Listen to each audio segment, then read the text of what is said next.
ассалому алайкум, апау хоҳарони азиз. Шуморо ба кор даъват мекунам дар компанияи Фабелик. Ман Дилоро, директори компанияи Фабелик, оиладор, соҳиби ду фарзанд. Дар хона 16 дар назди фарзандонам пулкор мекунам. Медонам, шумо фикр мекунед, ки дар Фабелик кор кардан танҳо хариду фурӯш аст. Лек ин хел нест. Фабелик аз ҳисоби товароборот ба мо маблағҳои калони пулӣ медиҳад. Апау хоҳарони азиз, агар мехоҳед соҳиби тӯҳфаҳо ва маблағҳои калони пулӣ шавед, пас ба ин рақамҳои дар экран буда нависед.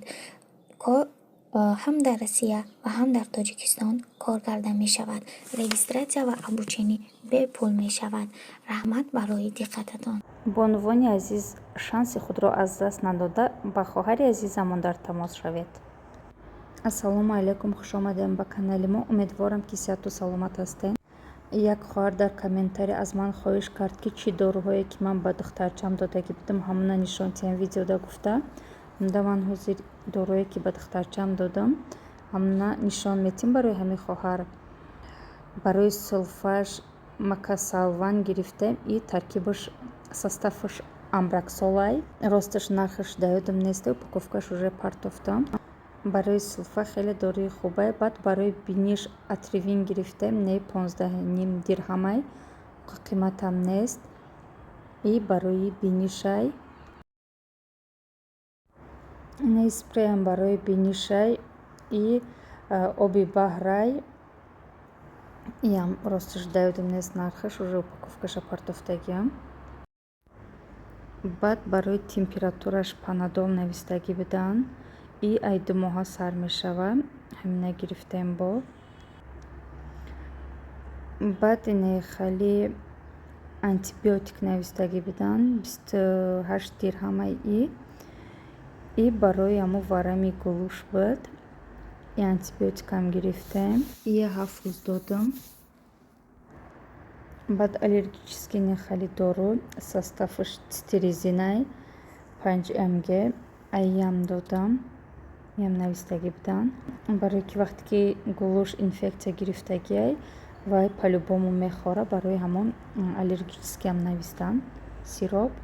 бо сиропи ибупрофен навистагӣ будам, барое ки гуфт яки таспаш ай 38 боло шава ибупрофен метиҳад, лекин худо ба шукр тасп накард дигар. ҳамино моддаи кифоя шидан. хай намтари будан доруҳои руведа. шукри алло, духтаракам шифо ёфт. ай рӯзи душанбе садик рафтасе, уже 4 рӯз шид ки садик рафта омадаисе. худо ба шукр шифо ёфт. духтаро мавози блинчик тайёр мекунам. хостам рецептша шумо дам нишон диҳам. аввал зарфда 3 та тухма мегирем, лат мезанем. баъд камтарак намак ҳамроҳ мекунему, 2 қошуқ шакар ҳамроҳ мекунем. баъд ҳамаша бо хушрулат мезанем, то ки шакармон об шава. баъди ки ҳамаш об шид, 1 стакан орда ай элак гузаронида ҳамроҳ мекунем тухму шакарда. ҳатман аялак гузаронем духтаро. вақте ки аялак гузарондем, ҳамон хамиртон воздушни хушрӯ мебиёяд. омехта ки кардем, баъд шира ҳамроҳ мекунем. шир 1 стакан шира ҳамроҳ мекунем. ман инҷа аллакай мондагиам оба ҷӯшидесай. оба намхел сахт буҷӯшад духтарон. обам 1 стаканай. баъд оба ҳамроҳ карда тез кофтан мегирем, ки амо тухмон дурӯн шуда напаза. тамом тайёр шид хамири мо. пешаи пухтан 2 қошуқ равған ҳамроҳ мекунему. баъд пухтанда сар мекунем. духтаро аллакай сковородкаямон гарм шидан гирад. яке аз сири ҳамин блинчик ажурни омаданаш сковородкаи гармай. сковородка чиқа гарм боша, блинчикам хел ажурни мебиёяд. баъд ина хамира нигоҳ кунем чӣ хел суюқай. хамирам ки суюқ омад, блинчики тунукаки хушрӯ мебиёяд. сковородкаи гармда хамира рехта. он хел тез пухта мегирем духтаро.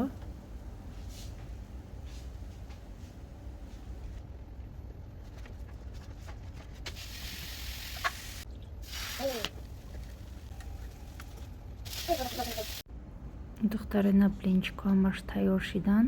вақте ки нав блинчика аз сковородка мегирем камтар сахтакай ба истод мулоим мешаванам. Хел нигоҳ кунед чӣ хел мулоима ки хушрӯакай блинчико. ҳозир мо мешинем субҳона мекунем. Касе ки хурдеса боша иштиҳоитон.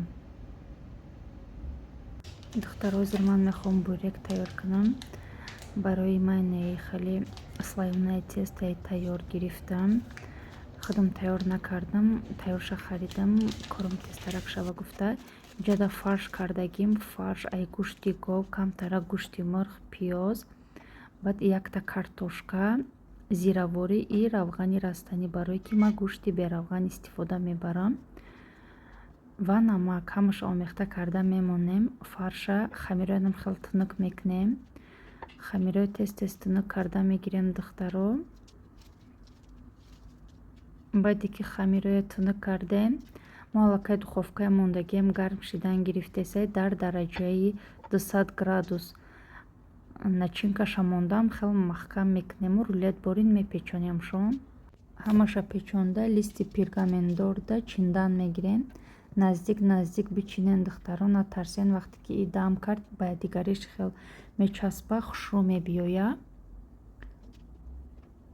ҳамин хел то тамом шидани хамиру начинка ҳамаша печонда мегирем. ман 3 пачкаам хали хамира гирифтам, истифода бурдам ҳамин начинкаи кардагимда. 3 пачка, 1 лист пирши. баъде ки ҳамаша печондем, тухм молида, болошда кунҷут ё ки сиёдона мепошем. ман кунҷут доштам, кунҷута пошидам.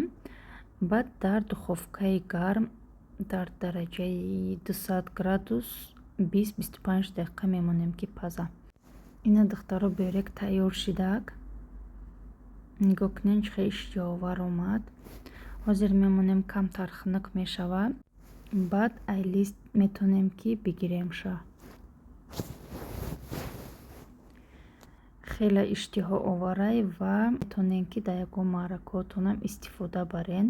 дастархонзебай ин хел дар тарелка гирифта метонем ки кати зверабой, кати айран, кати ягон намуд салат бихӯренша. нигоҳ кунед дарунаш чӣ хел хушрӯ пухтагиай. беҳад буреки бамаза омадак духтаро. ҳатман тайёр карда бинен. осонакай. хамираш бошад бо тамоман осонай, набоша ман хамирша нишон додагим. дар каналам ҳастай. метонем ки ай каналам гирифта ҳамин рецепта бикунем.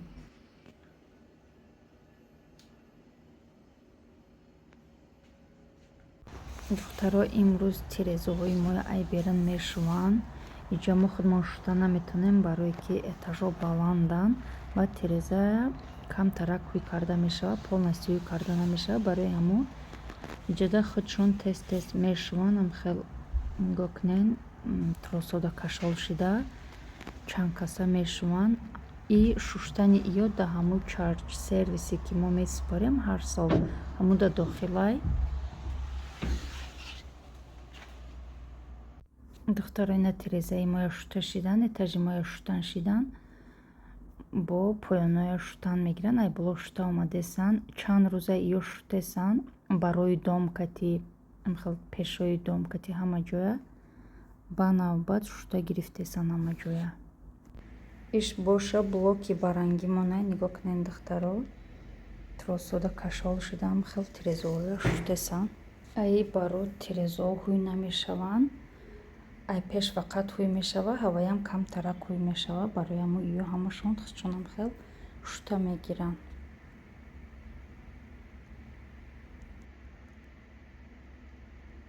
духтаро, ба ҳамаи шумо миннатдории худро баён мекунем ки дар ҳаққи руведаи ман дуоҳои хуб бисёр доден.